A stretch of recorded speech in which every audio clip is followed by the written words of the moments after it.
My name is Robin Hesselgesser, and I'd like to welcome you to the show. This show is really about creating change. So the people that you meet and the stories that you hear every week will hopefully empower and inspire you to make positive change in your life. So whether it's about your financial status or your career or relationships or just wanting to live your best life. Thank you for joining us.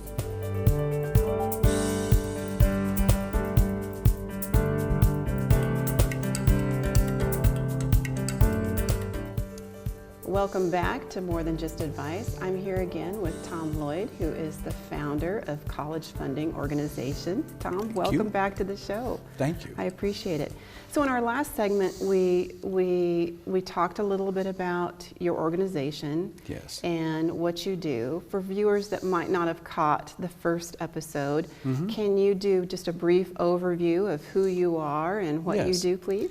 Well, we're a national community service organization. We just celebrated our 40th anniversary. And the focus of what we do is to show students and parents how to get the money they need to pay for college without going into debt or depleting their retirement savings or depleting their home mortgage base. And we find these dollars through the largest pool of money that most people never hear about, commonly referred to as college endowment money. If your viewers have had the opportunity for college and their college knows where they live, they probably regularly get a letter or a phone call from their college or university asking for their generous contributions. And that money, commonly referred to as endowment funds, which represents over $600 billion in money that colleges have available, is the money that we show students and parents how to tap into to pay for their children's college education. That's a big number. It is a big number. The way we wrapped up our last episode is we talked a little bit about the power of working together, which is your tagline and your slogan, and maybe even your mission statement. And we talked about really how we need all parties to participate in this process. Yes. It's parents, it's students, and of course, every member of your team. Tell me a little bit about, from behind the scenes, what is your biggest struggle when you introduce a family into this program and you all decide to work with one another on the behalf of the student? What is your biggest obstacle or challenge? Well, I think one of the biggest challenges for all of us as parents, and I'm a parent of 4, so this is from my own personal experience, the hardest thing is letting go. Realizing that your little baby... Are we supposed to do that? Mine's 32 and I don't think I've let go yet. The hardest part is saying, oh, you know, this little baby has grown up. Yeah. And it's time for them to go out on their own, make their own decisions, and start to decide what they're going to do with their life. So it's natural for parents to feel like we're fiscally and financially responsible for our children. But now that they're 18, 19, whatever age they are when they graduate from high school, is the time for them to start making these financial decisions. We also want to encourage the student to take an active role. Because in the past, when mom and dad could go to the bat for their student and get things accomplished through the school system that maybe the student didn't know what to do, now the colleges really don't want to hear from mom and dad anymore. In fact, the only time the college really wants to hear from mom and dad is when there's money due, and they don't want to really hear from them, they just want a check. And they want them to pay. So what we do is we coach the students through a mentoring process.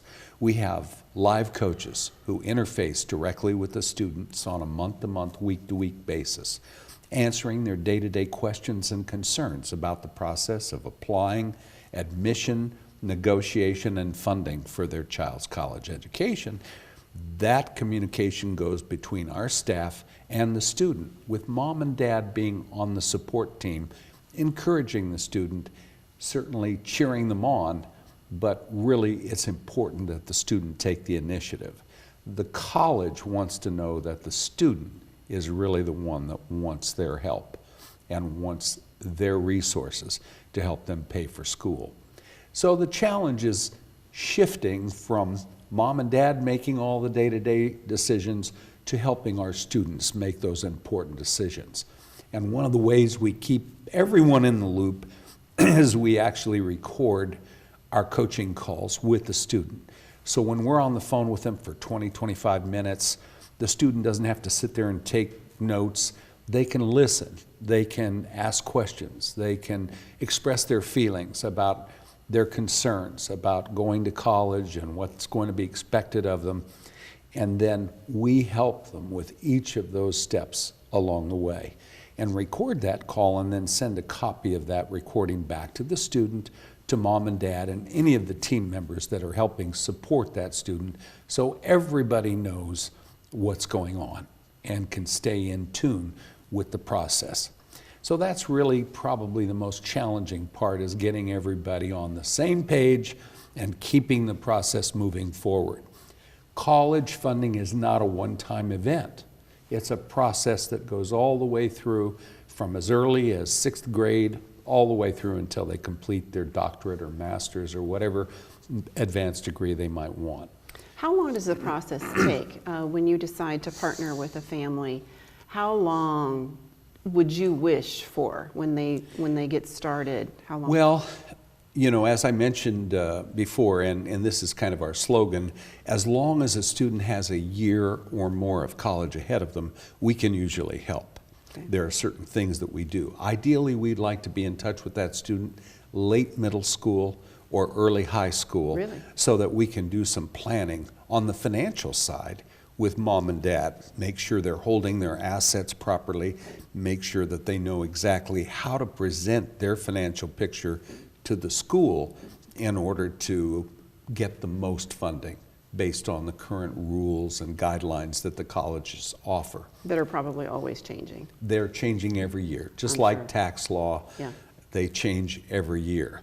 Colleges, some colleges are more aggressive than others. It's important for parents to know which schools those are, mm-hmm. if getting funding is important to them. And I try to remind students who want to go and be with their best friend from high school all the way through college, those relationships and friendships will last forever. This college education, if properly done, should only take 4 years.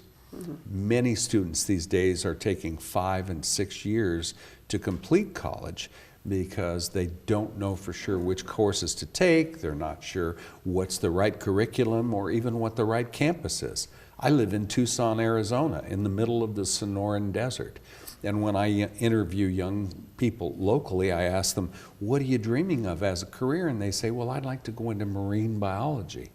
Where do you want to go to school? Well, I want to go to the school at the University of Arizona where my parents went and where my family goes to all the football games. Yeah. Well, I get that, but learning how to be a marine biologist in the middle of the Sonoran Desert is probably not the best choice. Probably not. Yeah. So helping students understand that not every college does everything the best is kind of important.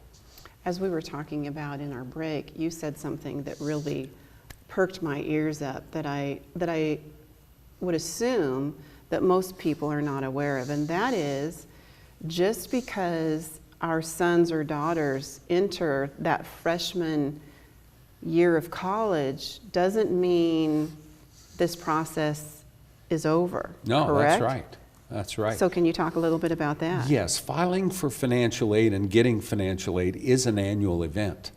And we've seen a trend, especially over the last 20 years, where colleges are trying to outdo each other by giving a student an award as an incentive to come to their school. If I get a larger scholarship from one college and I've got 3 or 4 that I'm looking at, the college that gives me the most money just naturally wins my favor, mm-hmm. in many cases, if I have no other prejudice. Well, the problem is a lot of these colleges have no intention of giving you that money every year. And then what ends up happening, the student's successful on campus, they're the head of their fraternity or sorority, mom and dad see that they're happy and growing and developing the way they'd hoped they would, and now all of a sudden the financial award letter comes and there's little or no money, year number 2. We work hard to show the students and parents how they can go about creating a contract between the student and the college that will commit to them in writing that their student will receive that award each year simply in most cases by maintaining a grade point average that they have agreed to with the college or university. I see. So helping the students understand the business of college is what we're about. We're not affiliated with any particular college. We're not a political or religious group. We're all parents who just dream of having the best for our children and giving them the tools that they need to be whatever they dream of being. What is the average college tuition now? Well, college sure tuition it does range dramatically, but we're approaching $50,000 a year. $200,000 for college is not uncommon anymore. And in my case, I had 4 children, and I guess we were just out of extra $800,000 at our house. Yeah, shucks. So without funding help through these endowment resources, we didn't qualify for any need-based money. So knowing how to qualify to get the merit-based awards is really about choosing the right schools and then negotiating properly with those schools to get the most funding that you can get. What if a family is thinking that their child is going to be protected under some sort of athletic scholarship? How does that come into play? Well, athletic scholarships are wonderful, and many of us as parents, I happen to have an athlete that was a tennis player in my family. She got a lot of nice offers, Stanford and Creighton, and a lot of great schools offered her scholarships. But you just never know how the health and the physical stamina of your student is going to be maintained throughout their college career. And if I'm a parent counting on my student to get an academic sports scholarship instead of an academic scholarship, I may be disappointed when they make a wrong turn on a knee or have an injury that doesn't heal properly, and now that scholarship money goes out the window. So a key part of what we do is show students how to negotiate their college scholarship awards in a way that reward them for their academic and their career goals and achievements, not just their sports achievements, because that can go away as quickly as they come. And there's a lot of obligations that the school expects if you come to that school with a sports scholarship. You have 2-a-day practices, you can't really go on all the social events and do all the things that all the other students are doing, which are another part of the college experience, the social part of that college experience. Absolutely. It isn't just about the academics. No. And you know, oftentimes I have parents say, oh, well, you know, my student's the valedictorian of his high school class. He's going to be able to get in anywhere. Well, getting in is one thing. Paying for it is another one. And so helping families avoid sizable debt or reduction of their personal assets, especially close to retirement, which those of us that are sending our children out the door, the next major problem we have is our retirement. So making sure we protect our personal assets and show our students how to get the money that's there, that they've earned by their hard work, their good grades, their good test scores, and their career focus is really what our organization is about. So that's how we try to help them get the money so that they don't have to deplete other family resources. You have a program that I think is just so beneficial that I'd like to talk a little bit about, that I hope we see in our community here in Omaha. And that is your sponsoring essay contest. I just love the idea of that. So I'd like to talk a little bit about what that looks like, and if our colleges and our high schools around our community start to see that within the school system, I'd like them to really be able to embrace that for what it is. So can you talk a little bit about that? Yes. Most of us know that colleges and universities require applications, essays. Let's face it, we're selling our student to the college. Yeah. And many of us as parents don't really have much experience at selling our student. We've never really had to promote them. We tell grandma how great they're doing in class and all the good things they're doing. Well, on Facebook, everybody should know. Everybody should know. Absolutely. But one of the challenges is, where is the money? So what we do is we sponsor an essay competition. The school, usually in partnership with the principal or some key people on the school, or even the sponsor who wants to sponsor one of these scholarships, because you can For very little money, you can sponsor a student to get $30, $40, $80, $100,000 of money that they don't have to pay back with a very small commitment. And we have the kids write an essay, submit an application. They have to turn it in by a deadline date. Some teachers actually assign it as a class assignment. Most of the teachers assign a pretend essay competition as a class assignment. Why not give all of the students an opportunity to earn a real scholarship by participating in a real essay competition? Yeah. So we promote those through the community, through the clubs that the school has, the Future Business Leaders of America, the Letterman's Club, the National Honor Society, the International Baccalaureate programs. We promote those students' involvement in the program so they can see first person what it's like to be a part of a true essay competition. And we select a winner, and then of course we do what we can to show the other students that didn't happen to get selected what they can do to tap into this resource. Right. Because this is one of the secrets that most colleges hope you never learn about, and that's that they've got the money to help you attend their school if you know how to approach them and what to do to get it. Tom, Yes. your organization is full of volunteers. Yes, we're all volunteers, that's correct. I would have to believe that on any given day, what you do is very rewarding.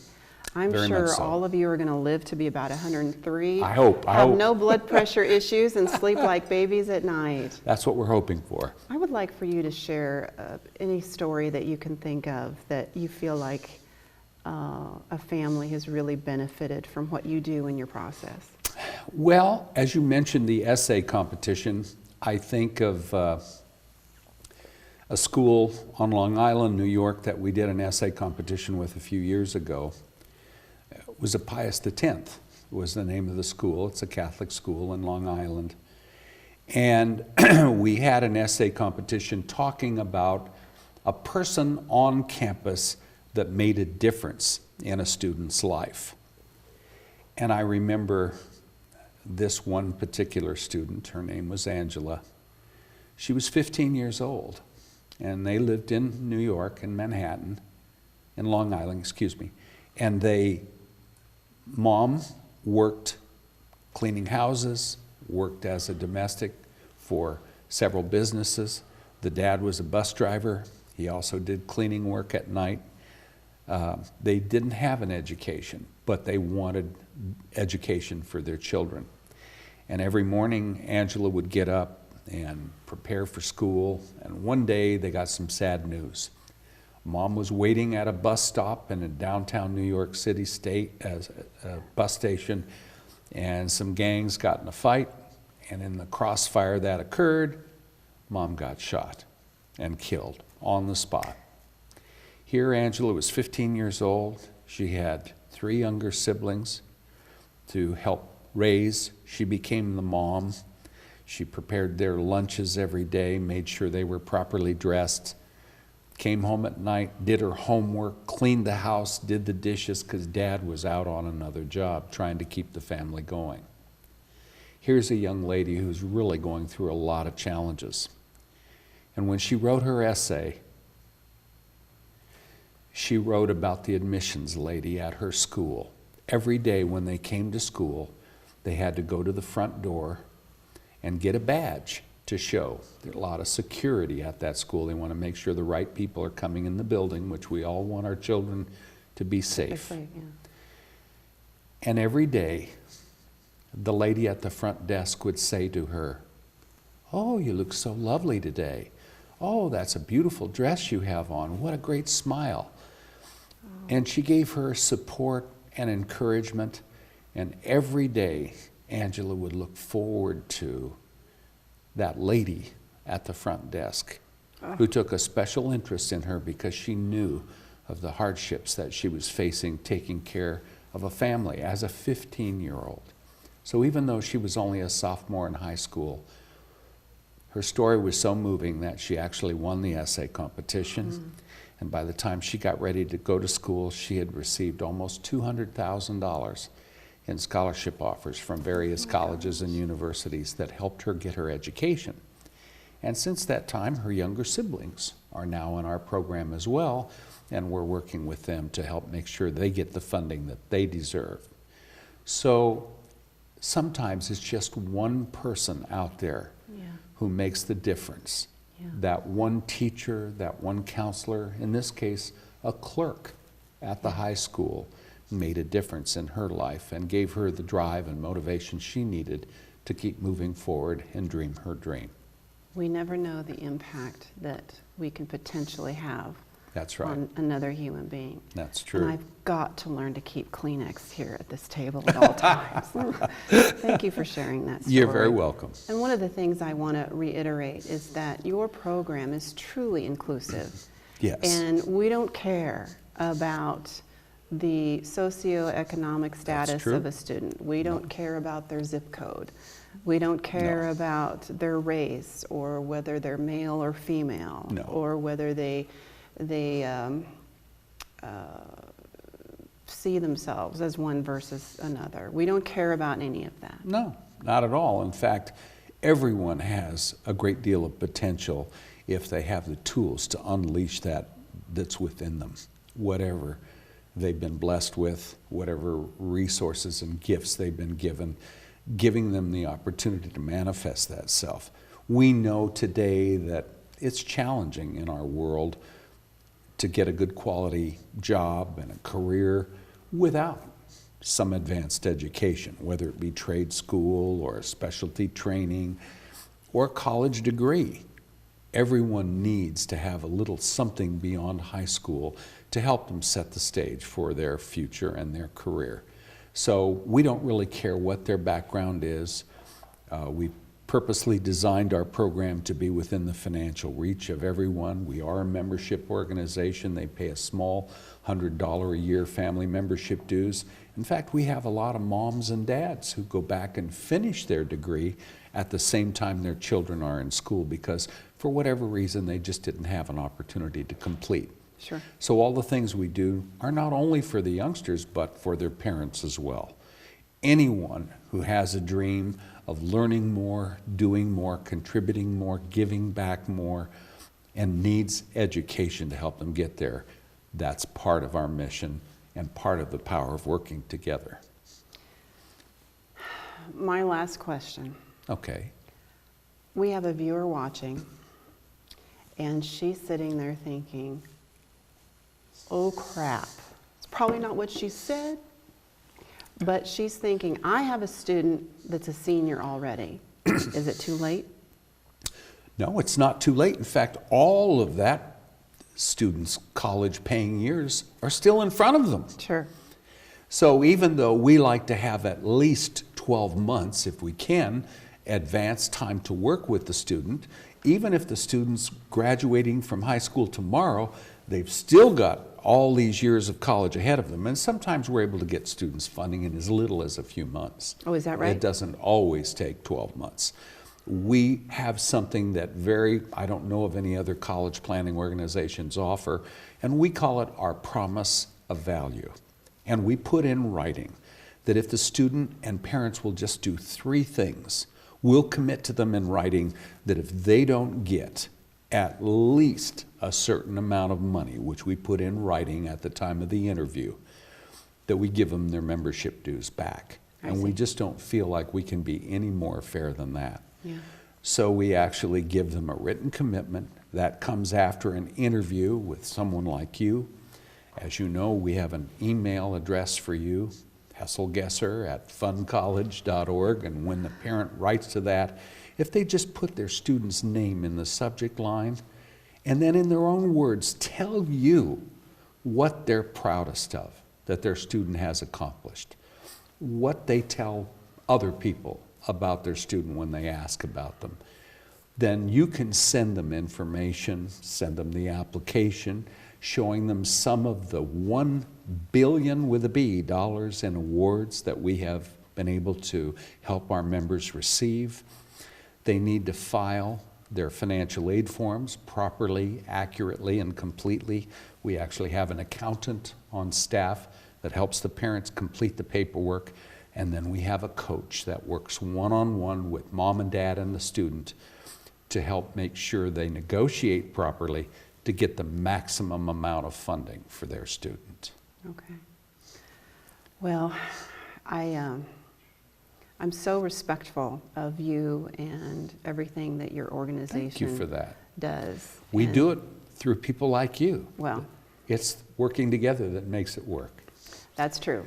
And I love the fact that you really are, really, I'm going to use the word demand, but, insisting that everybody work together, the Yes. parents and students, or maybe it's a grandparent, maybe it's an aunt and Absolutely. uncle, whoever that Right. support system might be. That's but correct. everybody's working together for the benefit of that student. That's right. And looking out for their best interests as they merge forward That's into right. this scary world that we live in right You now. know, things are not always as nice as we'd like them to be in our world these days. That's There's true. lots of division and lots of That's true. confusion. But all of these young people have great ideas, great vision for the future, great dreams. All the dreams that have gone before us that are now just a part of our everyday life. There's a whole bunch of those dreams out there waiting to be fulfilled. Yeah. And in many cases, a quality education is the stepping stone to making that happen. Absolutely. Thank you so much You're for everything welcome. that you do and your time today. And I Thank you. hope that you have a safe flight back to a warmer climate. Thank you.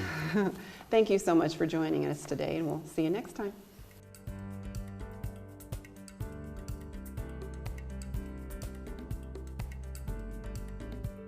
This is Robin Hesselgesser. Thank you for joining us today.